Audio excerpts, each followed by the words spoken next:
Hey everyone, welcome back to Corporate Dakota, the place where we uncover the hidden stories behind the money. Today we have a story about a company that is really making some moves in the market, issuing new shares and raising a whole lot of cash. Let's dive into this report and see what it all means. So on the 15th of January 2026, our company MetaVia Incorporated decided to get into a pretty important deal called an underwriting agreement. Think of this as the contract for them to sell a bunch of their company's ownership pieces, called shares. To the public, they partnered up with a company called Ladenburg Thalmann and Company Incorporated, who acted as the underwriter.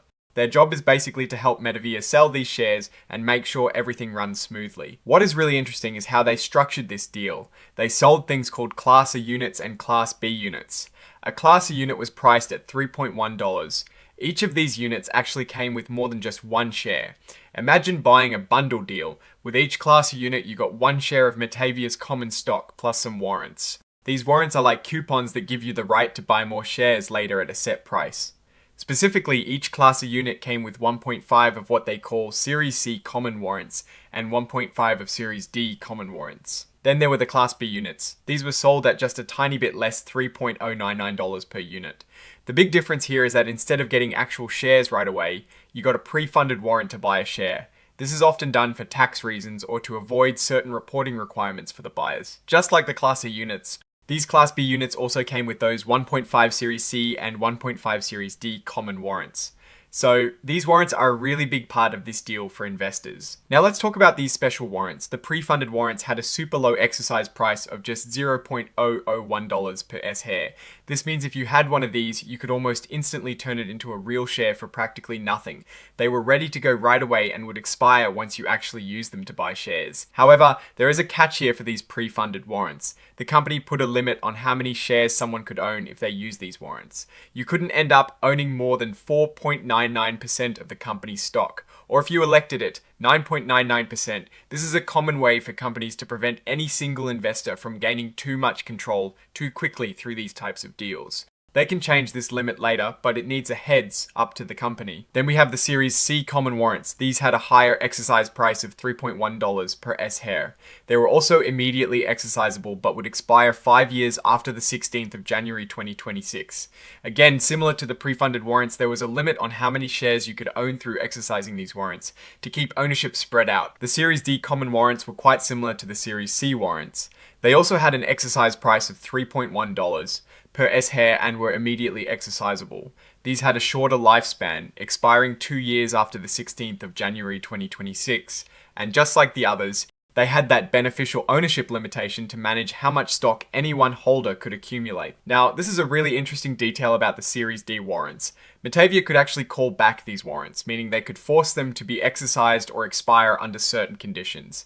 This could happen after they get some good news from a clinical trial for something called DA-1726, which sounds like a drug they're developing for obesity. This is a big incentive for the company, showing their confidence in their research and how it can positively affect their stock. The underwriters Ladenburg Thalmann were given an extra option called the over-allotment option. This basically lets them buy even more shares and warrants if the offering is popular and they need more to fulfill demand.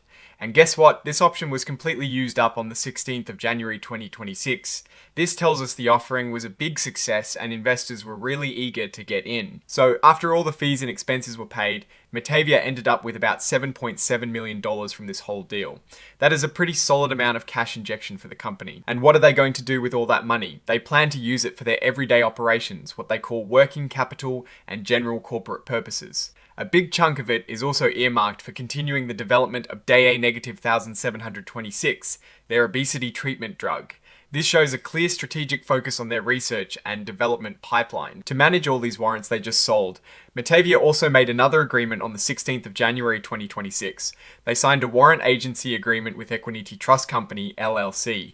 This company will act as the go-between, the agent for all the warrants being issued and sold in this public offering. It is like hiring a dedicated administrator for all these financial instruments. And finally, at the very end of these reports, you always see a signature section. This is just the formal sign-off confirming that a designated person from the company is certifying that everything in the report is true and accurate to the best of their knowledge.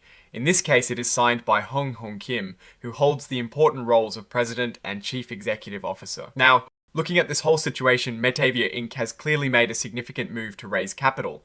The fact that they sold so many units and warrants and that the underwriters fully exercised their option to buy more suggests strong investor demand.